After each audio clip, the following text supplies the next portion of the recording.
আসসালামু আলাইকুম ওয়া রাহমাতুল্লাহি ওয়া বারাকাতুহু। প্রিয় নবীজি ঘুমানোর মোবারকে মাথা রেখে এই চোখের পানিটা এসে নবীজির পবিত্র চেহারা মোবারকে এসে পড়ল। নবীজির ঘুম ভেঙে গেল। ডাক দিয়ে বলে, আবু বকর, কি জন্য তুমি কাঁদো? বুঝেছি বাড়ির কথা মনে পড়েছে।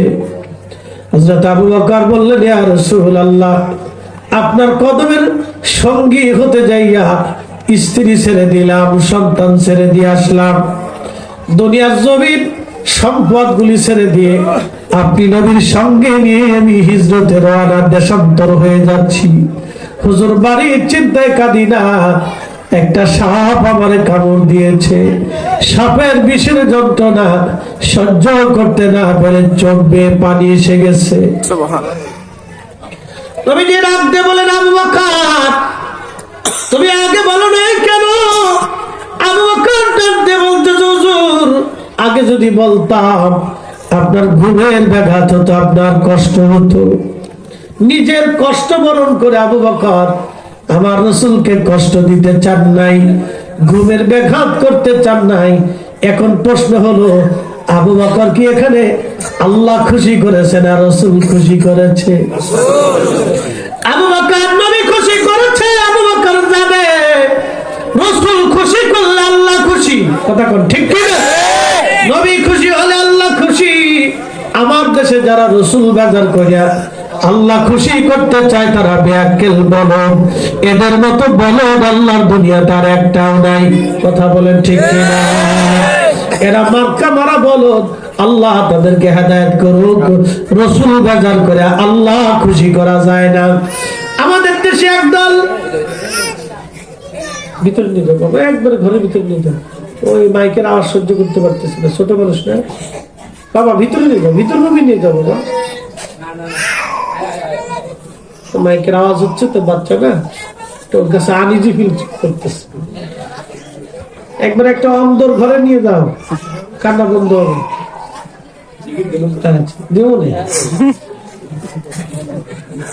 আরে আপনারা শুনে, জিকিরের পাগল তো সবাই না, আশেক যারা, জাকের যারা, যারা অরিজিনাল তরিকাত পদ্ধতি, তারা হলো জিকিরের মহিমে। কথা ঠিক কিনা? এক একজনের খোরাক এক এক রকম। আপনি যদি আমার গরুর গোশত দেন তা আমি খাবো, যদি আমার শাকসবজি দেন তাহলে আমি একবারে মনে করেন যে এটা খেয়ে শেষ করে দিই, আমার পছন্দ এটা। তো এক একজনের খোরাক এক এক রকম। রুহের খোরাক একটা, দেহের খোরাক আর একটা রুহের খোরাক।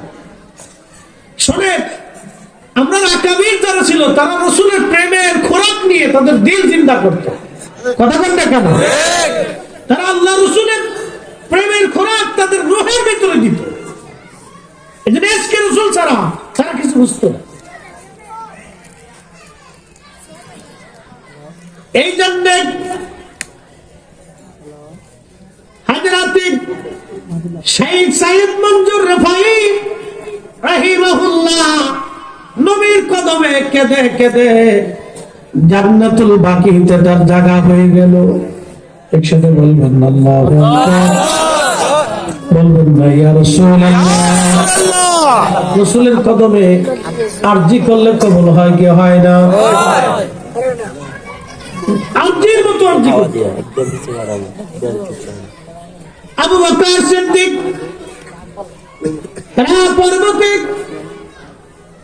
গার শহরের ভিতরে তিনি নবীকে খুশি করলেন।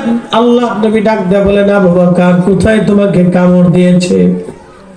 আবু বকর দেখানোর পরে নবীজি পবিত্র লালা মোবারক, থুতু মোবারক সঙ্গে সঙ্গে লাগাই দিলেন ক্ষত স্থানে। সাপে যেখানে কামড় দিয়েছে লাগানোর সঙ্গে সঙ্গে নবীজির থুতু মোবারকের কাছে সাপের বিষটা সাথে সাথে পানি হয়ে গেল। জোরে বলা যাবে আল্লাহু আকবার। সাপে কামড় দিলে মানুষ কেন মারা যায় জানেননি? ব্যাখ্যা করে দিয়ে যায়। সাপে যখন কামড় দেয় তখন সাপের দাঁতের ভিতর দিয়া মানবের শরীরের ভিতরে বিষ ঢুকে যায়। ওই বিষটা দ্রুত গতিতে রক্তের ভিতর দিয়ে ছড়িয়ে যায় এবং রক্তগুলি হলো পাতলা। ওই বিষটা সারা শরীরের মধ্যে ছড়াইয়া রক্তগুলি ধীরে ধীরে ঘন বানায় দেয়। তখন ব্লাড সার্কুলেশন, রক্ত চলাচল বন্ধ হয়ে যায়। তখন রক্ত চলাচল বন্ধ হয়ে গেলে মানুষের হার্টবিট কমে যায়, হার্টের ভিতর দিয়ে রক্ত পাস বন্ধ হয়ে যায়। তখন অটোমেটিক ওই রোগী মারা যায়। হসপিটালে না নিলে, ওই বিষ বের করতে না পারলে রোগী মারা যাবে। আল্লাহর নবী পবিত্র থুতু মুবারকের এতই বরকত, সাপের বিষ পর্যন্ত পানি হয়ে গেল, রক্ত পরিষ্কার হয়ে গেল। একবার জোরে বলা যাবে কি ইয়া রাসূলুল্লাহ? কেউ যদি বলে রাসূল আমার মতো, আমি নবীর মতো, তাহলে বোঝা গেল তার মতো মিথ্যাবাদী আর দুনিয়াতে একটাও নাই। কথা বলেন ঠিক কি না? এর মতো মিথ্যাবাদী নাই। কথা বলেন মিথ্যাবাদী নাই, একটু চরম মিথ্যাবাদী, চরম মিথ্যাবাদী।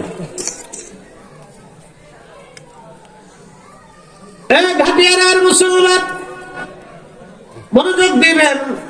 নেতা ইসলামের আহ্বানে আজকের এই মাহফিল খানা বুঝে যাওয়াটা আমাদের জরুরি।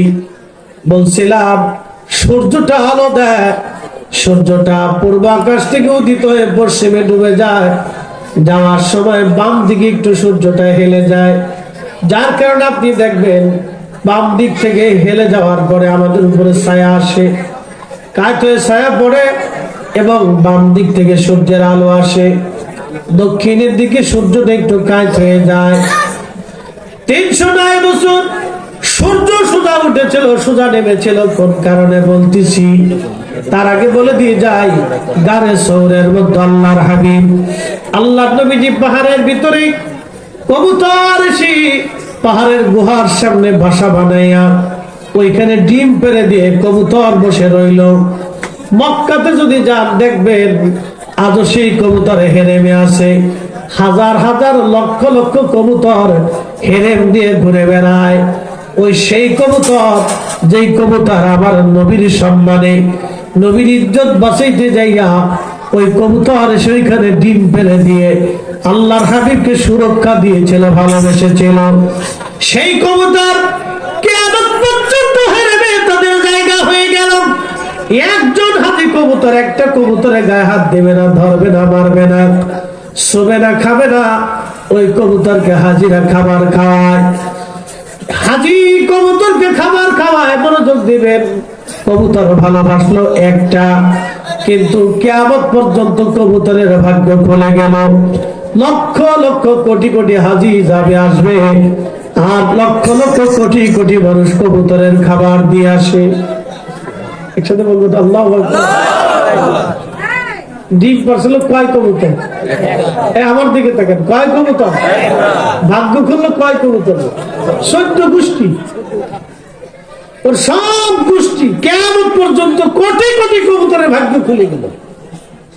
ডিম পারছে এক কবুতর। আজকে হেরেবে যত কবুতর জন্ম নেয়, যত কবুতর হয়, সব কবুতরের হাজিরা খাবার দিয়েছে। কারণ কি?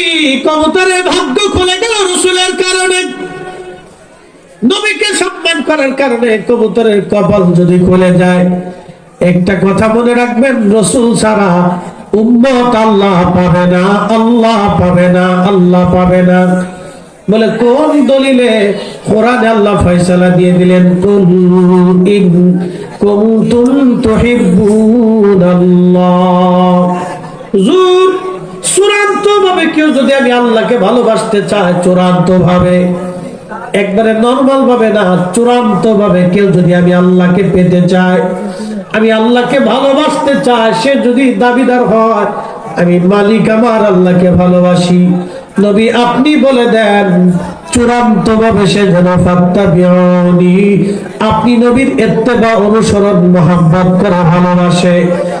আপনি নবী মানলে আমি আল্লাহ মানা হবে, আপনি নবী মানলে আমি আল্লাহ ভালোবাসা হবে, আপনি নবী পাইলে আমি আল্লাহ পাওয়া হবে। একসাথে বলবেন আল্লাহ। নবী পাইলে কে পাওয়া হবে? নবী মানলে কাকে মানা হবে? এই জন্য সাহাবীরা নবীর জন্য জীবন দিত। সাহাবীরা নবীর জন্য জীবন দিত, সাহাবীরা নবীর জন্য সংসার করত, সাহাবীরা নবীর জন্য আল্লাহর পথে দান করত। আম্মাজান খাদিজা আল্লাহ আগে চিনে নাই, আগে নবী চিনেছে। আম্মাজান আয়েশা আল্লাহ আগে চিনে নাই, আগে নবী চিনেছে। আবু বকর সিদ্দিক আল্লাহ আগে চিনে নাই, আগে নবী চিনেছে। বেলাল আল্লাহ আগে চিনে নাই, নবী আগে চিনেছে। হযরত ওয়াসিল কারনী আল্লাহ আগে চিনে নাই, আগে নবী চিনেছে।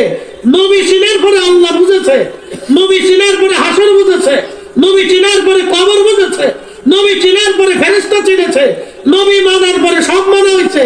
এই জন্য আল্লাহ বললেন, হাবিব চূড়ান্ত ভাবে কেউ যদি আমাকে পেতেই চায়, ভালোবাসতেই চায়, তো বলে দেন চূড়ান্ত ভাবে আপনাকেই পাইতে হবে। আপনি পাইলে আমি আল্লাহ পাওয়া হয়ে যাবে। একসাথে বলবেন আল্লাহ। এখন আমরা মিলাদুন নবী পালন করি, অনেকের মন খারাপ। কে ভাই আপনার মন খারাপ হওয়ার কি আছে? আপনার মন খারাপ হবে কি? আপনি কি নবীর উম্মত না? এখানে লেখা হয়েছে বড় ঈদ, ঈদ মিলাদুন নবী। আচ্ছা বলুন তো, রসুলের আগমন উম্মতের কাছে যদি সবচেয়ে বড় আনন্দ না হয়, তাহলে সে রসুলকে কিভাবে ভালোবাসলো? কি কথা করেন? সে নবীর ভালোবাসার দাবি যদি করে যে আমি রসুল ভালোবাসি, তো ভালো যদি বাসেন তাহলে আপনার সবচেয়ে প্রিয়তম আমার নবী, আপনার মাসুক আমার নবী। তো মাসুকের আগমনে যদি আপনার আনন্দ নাই হলো, তাহলে আপনি কি আশিক হয়েছেন? এই কথা কর না। মাসুকের আনন্দ তো আপনার আনন্দিত হতেই হবে। প্রিয় উপস্থিতি, এই জন্য অনেক কিছু বোঝার আমাদের বাকি আছে বাবাজি।